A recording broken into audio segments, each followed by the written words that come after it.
Women in Focus, a podcast by British Naturism. Hi, and welcome to Women in Focus, a podcast brought to you by British Naturism. I'm your host Helen Berryman, and this is episode 21. Today I'm absolutely thrilled to bring you part 2 of my conversation with Louise Butcher. If you heard our previous episode, you'll know Louise's story is nothing short of extraordinary, but what you're about to hear today goes a little bit deeper. This is a woman who's transformed her personal trauma into a revolution of body acceptance, perfectly embodying everything we stand for: authenticity, freedom from shame, and the radical art of living in your own skin without apology. It's been 3 years since Louise's breast cancer diagnosis, and she's not just survived, she's thrived and completely reimagined what it's like to be a woman in her own body. Louise is a woman who understands completely that our bodies, scarred, changed, and real, deserve celebration, not concealment. Louise has also just launched her brutally honest memoir, which she describes as really raw, really honest, and really open. Literally, as she says, wearing my heart on my sleeve. This vulnerability extends to how she lives in her body, completely exposed and completely honest. One of the most striking things that I picked up on is how her years of health anxiety were actually worse than her cancer diagnosis. And she explains that people who haven't struggled with health anxiety may not understand, but it's actually, in a way, worse than what's happening, because you're in this constant cycle of what if, what if. We also go on to discuss the absurdity of nipple censorship, how Louise was allowed to go on This Morning completely uncovered. Yeah, I had to go on pixelated simply because I possess my nipples. And as Louise observes, it's all about the sexualization of breasts. Louise is busy building a powerful community around body acceptance. The Royal Devon Hospital's Topless Swim that she participates in attracted around 250 people last year, and that's growing to around 350 this year. She says it's such an amazing atmosphere, and it's about women empowerment and women's confidence and losing judgment. More details of that swim will be in the show notes. You may remember in episode 1 that I challenged Louise to participate in the Naked 5K, which is coming up in September. We do revisit that conversation. Will she, won't she? Louise's message speaks to anyone struggling with body shame, men or women. And she says, I think it's just about owning yourself, not worrying about judgment. And in a world that profits from body shame, Louise Butcher stands as proof that another way is possible. She's turned her scars into symbols of strength and her vulnerability into victory. So prepare to be moved and inspired by a woman who embodies true body freedom, as we welcome back Louise Butcher. Welcome back to Louise. We had an awful lot to say last time, so we've ended up doing a part 2 because there's still much more to explore. Yeah. So welcome back, Louise. Oh, thanks for having me. We're getting round to it, aren't we, Helen? It's just so super busy, isn't it? I know. Well, I was going to ask you about that. So I know that you've just had a book launch. Yeah, I have. Yeah, tell me about that. Yeah, that was a bit surreal. So yeah, it launched last week in Waterstones in Barnstable, and I'm just really excited about that because it's kind of like the past traumatic events in my life, which have been quite a lot from childhood upwards. And I think because of what I do in showing my scars and not being ashamed of them, it made me realise that you can do that with stuff that's happened to you in your life. Because at the time these things happened, I was a little bit ashamed and didn't really talk about them. And I think when I went through this, it made me realise that everyone's human. We all end up in situations that maybe weren't to do with us. We just ended up in a situation that we couldn't help. And I think sometimes you just do things to survive and it's not who you are. So it made me realise that everyone's the same in a sense. We've all got the same feelings. We can all end up in certain situations. So I thought that would be really good to share as well. So it's kind of really raw, really honest, really open. I mean, it's about as open as you can get. You can't actually read it without realising it's just literally wearing my heart on my sleeve about things I've been through. That's fantastic. Yeah. I think as well, it just shows you that everyone, even though things are hard at the time, can get through it. And I think that's the thing with the book, is it shows that hope and the constant getting up and starting again, the constant, I'm not letting this get me. So the cancer was the end, in a sense, of the book, which sounds really ironic because that was a massive traumatic event. But I think the cancer turned it all around, in a sense, and made me realise that, you know, if I can keep getting through these things that happened to me, you know, I can get through anything. And I think that's the resilience that came when I started doing marathons, and because they're the same, aren't they? A marathon is resilience. It's about knowing it's hard and it's a struggle, but you're going to get through it, even if you're being sick and you've got diarrhea and you feel like you're going to die. You know that you can get through it. So it's kind of like the same as life. Yeah. In fact, that's one of my favourite words. And if I ever got a tattoo, it would be that, resilience. Because I think everyone's got that. Everyone's got it. Yes. And, you know, we have scars. Maybe you can't see them, but they're there. Do you know what I mean? So Yeah. I think when you're putting it down on paper like that, with the cancer being like the turning point for you to start realising, like, Yeah. I've been through this, that and the other, I'm still here. One of the things that you said last time that stuck with me is changing your outlook. You know, you'd given yourself all this anxiety in regards to your health, and it wasn't until you actually had something did you start thinking, actually. Yeah. And people who haven't struggled with health anxiety may not understand, but it's actually in a way worse than it happening. Yeah. Because you're in this constant circle of what ifs, so you're torturing yourself, but there's never an outcome. Because at least when I got cancer, there was like structure, there was appointments, there was an outcome at the end. Either way, there was an outcome. I mean, it sounds awful, but my dad said that. He said, look, either way, there's an outcome. It could be, you know, that you die, or it could be that you live, or there's an outcome. Whereas with health anxiety, there's no outcome. You're just in this circle of not knowing, of what ifs, and that's torturous. Yeah. And in a way, that's worse. Yeah, because you said also, like, when you're in that medical anxiety, you're not living. No, you're not living. You're worrying about the what ifs and the future. And it makes your world really small as well. Whereas the cancer, in a sense, made my world open up, because it made me, I had to face things like my surgeon, breast cancer nurse. I had to meet new people. I had to be in situations I didn't want to be in. I had to confront things I didn't want to confront. So in a sense, it opened my world up, whereas health anxiety made it really, really small. So how have you managed to take something quite awful and turn it into such a positive thing? I think that's from my past, I think, in the sense that because I understand how ill I was before cancer. This sounds really bizarre, but I think when you can't see an illness, it's worse, because people don't understand. They're probably more judgmental. You're isolated with it because you feel like if you explain something that's going on in your head, people will think you're a bit mad or you're making it up. So it's kind of a little bit, it's a very lonely place. So I think because I'd had that for so many years and I'd got so ill with it, to the point of literally not wanting to be near people, not wanting to go out, not wanting my kids to play with other kids because I was scared they were going to get ill. That when I did get cancer, and although it was traumatic and really scary, probably the scariest I've ever been, when I started to get through it and I knew there was treatment and there was an outcome that was positive, that positivity sort of like became gratitude. So the gratitude then sort of became the positive. I thought, how can I be negative about something that I've got through? I don't understand how I can be negative about that, because I'm living, so I can't be negative. My mindset's changed, so I can't be negative anymore.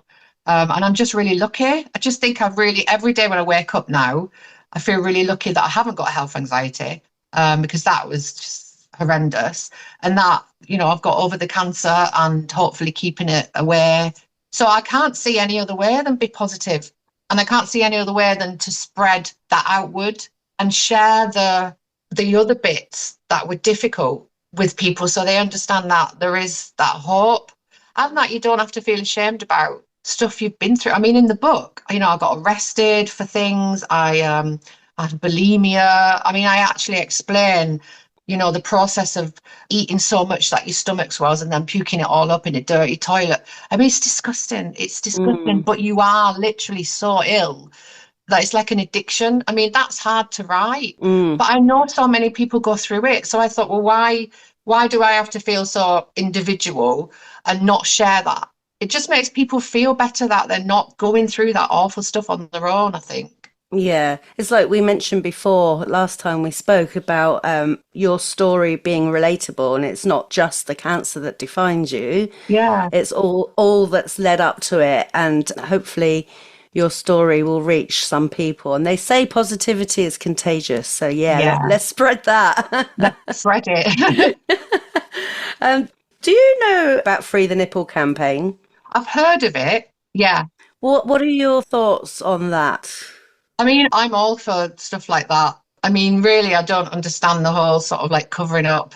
When you think back to how we used to be and in other cultures, I just find it all very, what's the word? Restrictive.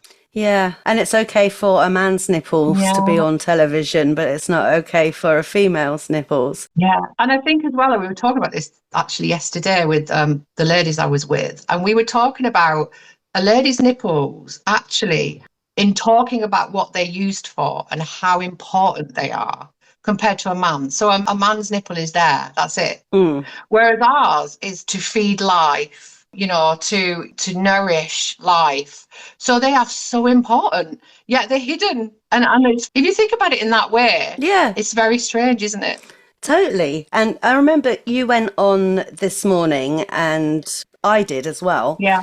But I was totally pixelated, had to cover everything. Wow. And you weren't, just because yours have been removed. Yes. So it's like, why is it okay? You are a woman still. Why is it okay for you and not me? It was just an interesting mindset. That is so interesting, isn't it? Mm. And if a man went on without a top on, he wouldn't be pixelated, would he? No. Yeah. So I don't think that's fair. I think freedom for all. Yeah, freedom for all. It's so totally about the sexualization of breasts. That's all it comes down to at the end of the day, isn't it? Yeah. And like you say, it's our nipples have a function, and Yeah. it's only men that have sexualized them. We didn't. No, we didn't. Actually, wasn't it on this morning that they did the nipple tattoo? I don't remember. I don't recall. I think I saw it not too long ago where they actually did a lady who'd had breast cancer and she had her boobs out on shore, and they were showing how you can have, it was reconstruction obviously, and they're showing how they can do nipple tattoos. So they'll do it if it's medical, but just talking about naturism as a healthy wellness choice, that's not okay apparently. No. The lines are very blurred and made up. Yeah. Well, hopefully we keep tapping away. That'll change. It will, hopefully. What inspires you to keep going as public as you are? I think now because I do what I do, and I've always, when I did it, it was about acceptance of my body as well as empowering others. If I didn't do it now, it would feel really odd because it's become part of me. So if I suddenly went, tomorrow I'm just going to stop running topless, I'll put a top on and just forget all of that, I'd be like, well, but that's who I am. I love running topless now. It's part of, it would feel weird if it didn't. Oh my God, in this weather as well. I love the fact I can just go out with that. I love it. And I'm not getting hot and I feel really free. But I think as well, if I started to not be public about the way I am as well, it would also show, well, you did it for a while, but now you're going back into this realm of social norms and this is how it should be. And I think, well, no, because what I am is what I am. It was always about the acceptance of me as a person, losing my boobs and then encouraging others to do the same. It wasn't like a time slot where I was doing it for a bit and causing this and then just going back, because there's no going back, is there? Mm-mm. So the public is part of what I am now, because it's like, well, that's the path. That's what my body is. That's who I am, accepting me with no breasts. So covering again would be kind of contradicting what the whole message was about. Yeah. So I could never run now, but just go back to running with tops and pretending I haven't got no boobs and all that would be really weird. And I'd find that would be going against who I was as well. Yeah, I can understand that. Within your outreach, for want of a better word, do you hear back from other women that you may have helped? Yeah, all the time. All the time. So on Instagram and Facebook, they come in, the messages, not just from women, from men all over the world. Just some of them actually have started running topless. which is amazing. But it's mostly about them accepting themselves. Yeah. So either accepting that they're flat, accepting that they don't need to feel ashamed, Yeah. or also encouraging them, if they're going through it, to ask for a double rather than being left with one. Men, not necessarily breasts. It could be that they've got scars and they're now starting to accept their scars, or even just the body image that they feel like they're insecure or underconfident. It's give them that confidence because they're thinking, well, she's running around like that, so what am I worried about? All sorts of things. I mean, things you wouldn't even expect that it's rippled into. And then obviously people are connected to other people who've got cancer or breast cancer or scars, and it's helping them understand. So yeah, I'm always getting message. It's not what keeps me going because I'd keep going anyway, but it just makes it all worth it. It's the reward, isn't it? It's the reward. Yes. Because you want that feedback, because that's when you know it's doing such good out there. That's what I always say. If I've helped just one person even, then I consider that a win. Yeah. And as society, and you know this more than most, and as women, we put ourselves through so much. Yeah. And we're our own worst enemy in that regard. Yeah. But for you to be able to accept something which society says defines you as a woman, i.e. breasts. Yeah. For you to take that and just go, nah, stuff it, like I'm still a woman and, you know, it's okay. And yeah, you defied all of societal's norms. Yeah. And that's important, I think. And owned it. There was an article actually I read, and it was about men talking about that, to sort of like be in the sort of realm of really feminine woman. You need to be sort of like perked up and your breasts need to be in the middle. And I was just like, what is going on? And then there were so many comments from women saying it's all about the men sort of like keeping the women down, you know, always making them feel like they're never good enough, so they've got that power. And I do think that's what it's about. I think it's about that as well in other areas, like the menopause world. I have no ovaries and I'm on estrogen blockers, so I have no estrogen. And if I'd have read up from what's pushed in media-wise about the menopause, my hair should be falling out, it should be brittle, my bones should be brittle, my muscles, I can't make muscle. You know, I should be like some withered old prune over in the corner wishing I was 20, and that is absolutely a load of crap, because I am not like that. I haven't got any estrogen, I don't do HRT, but I look after my diet, I exercise. And I also found out that estrogen is a sex hormone as well, but so is progesterone, which isn't talked about as much. And you can get that from resilience training. So if you're doing like weights and resilience, not even weights, you could be using your own body, you produce more, not as much as a man. And that helps with hair health, bone health, but it's not talked about. No. Because they want you to buy into the menopause money market, and, you know, and to feel that when you hit 50, you might as well go over there and die kind of thing. And honestly, it's this whole journey I've been on has opened my mind so much. Massive consumerism, like you have to look a certain way, buy this product to do this. And yeah, and to be honest, you know, you can do it yourself, because I'm product of doing it myself. I literally go out and run. I don't think I've ever looked as healthy ever. Even in my 20s, I do strength training and I'm building muscle. I mean, if I'd have read up articles that's thrown at you, I thought women over 50 can't build muscle if they've got no estrogen. Well, I've never felt so good. That's amazing. I know, and I've got no breast. And I was talking to a lady yesterday as well about the fact that because I've got no ovaries, I don't have periods. So my hormones as well, estrogen, I haven't got, so I'm not up and down. So in a way, not having all these womanly things has made me really, really sort of like chilled, level-headed, totally on the ball. Oh God, so for us all. Yeah. All right. So what is your message, your legacy, if you like, for women facing what you face in terms of mastectomies and cancer?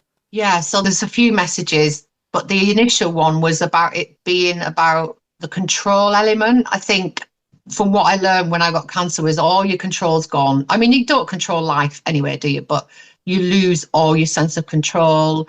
There's like people saying what your treatment you've got to have. Cancer just takes away every aspect of control.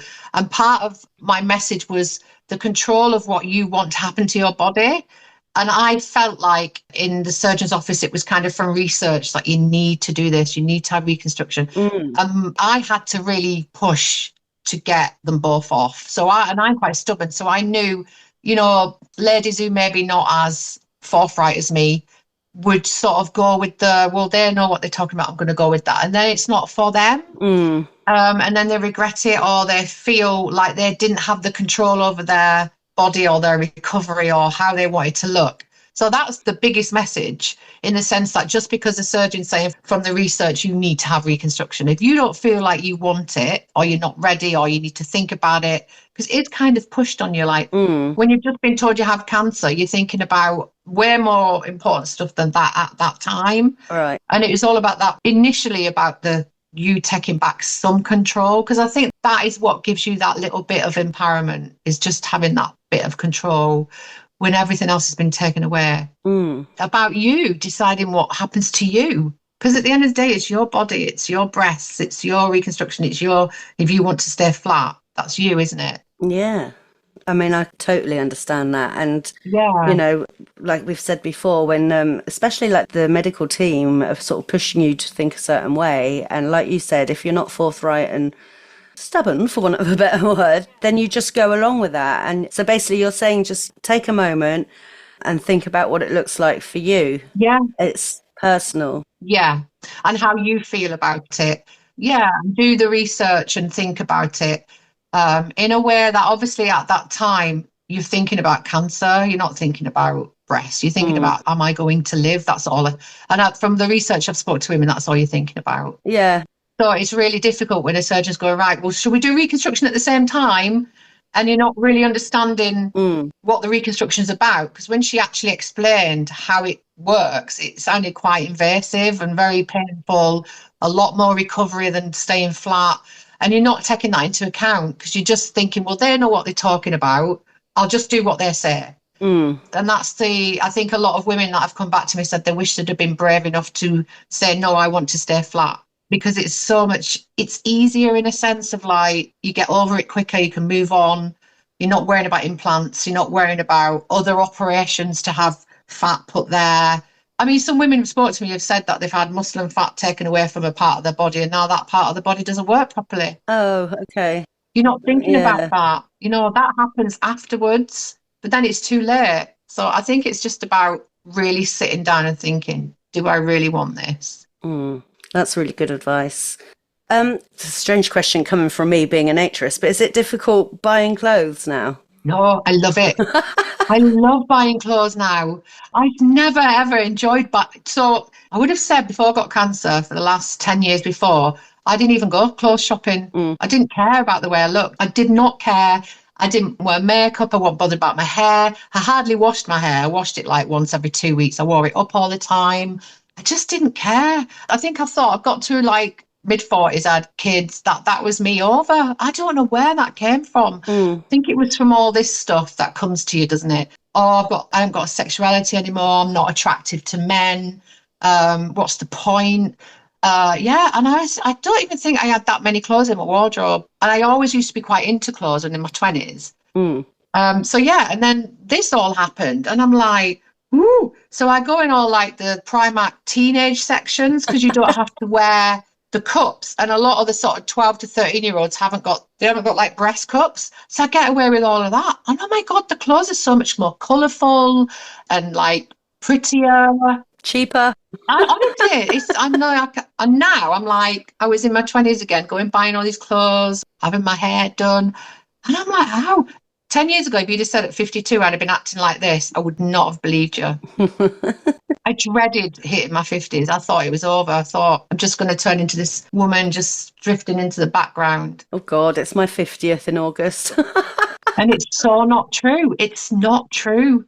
It's like, it can be the best time of your life, because you realise who you are, you accept who you are, you don't care about judgment as much. Well, I don't care at all, but hopefully you don't have to go through cancer to learn all this. Right. But you can literally like just reinvent yourself. I think a lot of people do in their 50s. Yeah, well, they say, well, it keeps changing, doesn't it? With each decade I get to, so life begins at 40. Yeah. Well, now it's 50.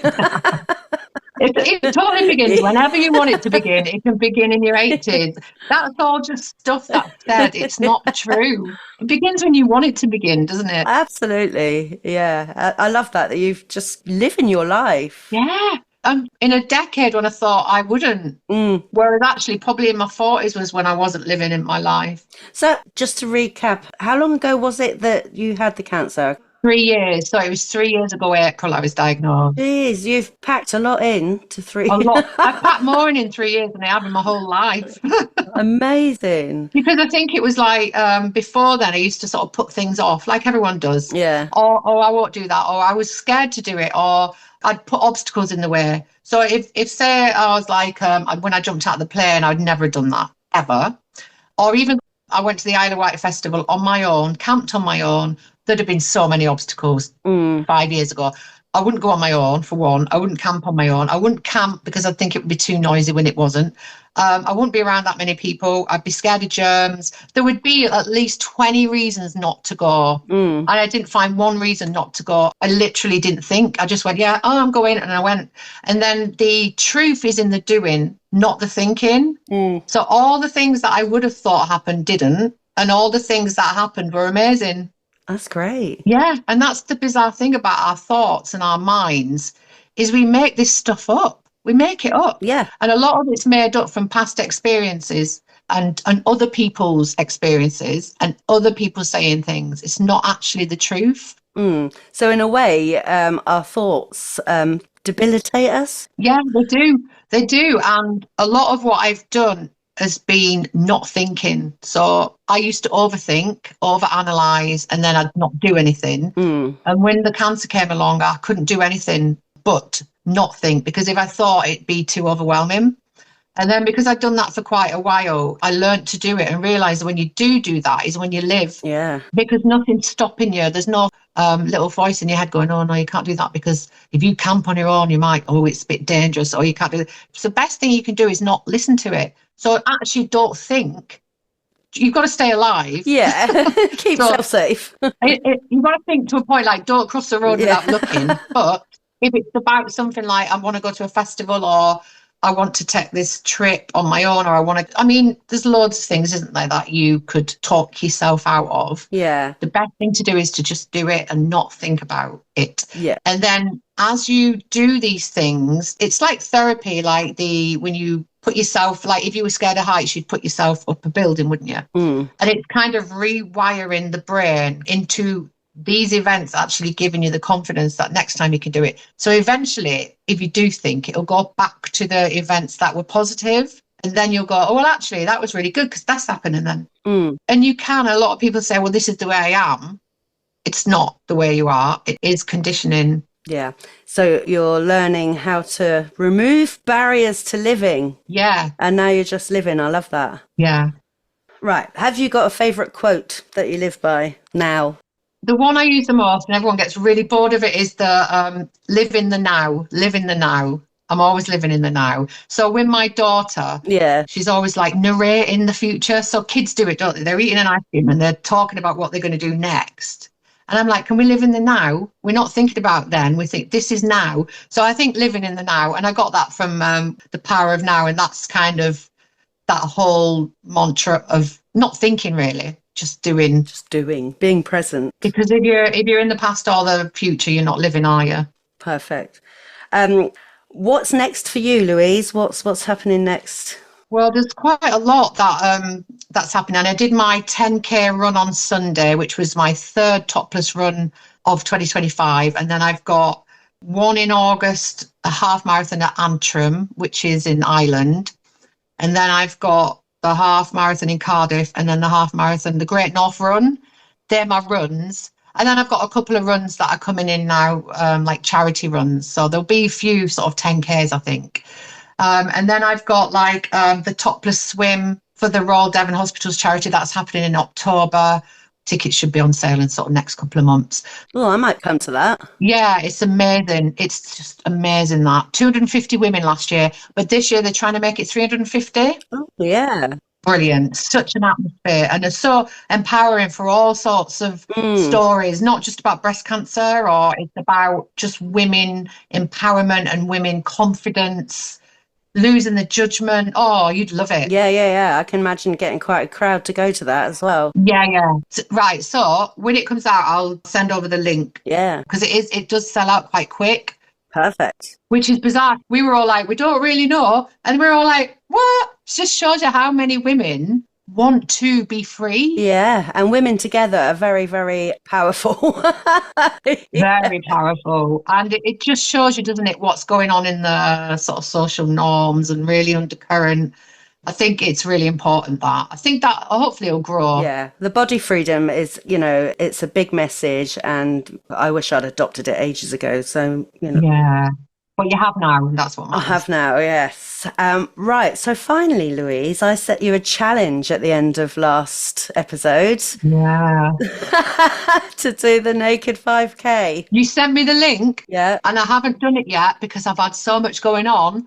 But I am seriously thinking about it. Do it. I haven't signed up yet, though. Well, if you imagine what you just said about empowerment for women, this is empowerment for all. Yeah. So you'll see around, I don't know, 250, 300 people all there for the freedom. Oh, I think that watch this space, because I think that is going to happen. I would love for you to come, and we would look after you, and we'll make a big thing of it. Yeah, I think that's gonna. I spoke to my friend about it as well. I was like, guess what?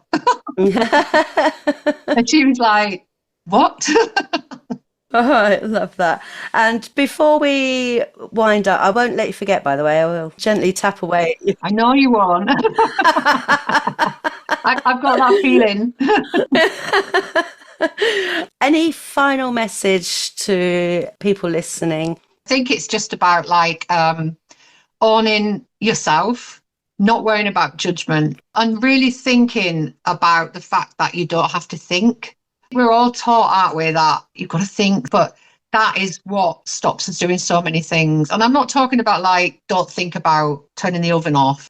I'm just talking about things, if you really want to do something, not to think too much about it. Yeah, stop putting barriers in, really. Yeah, I think the barriers, I did it so much. I mean, I did it to the extreme. I mean, I was ill with it. But even if you're not ill with it and you're just like, I really want to do this, but I'm not sure. The best thing to do is to just do it, because then you're not going to regret ever doing something unless it's something awful.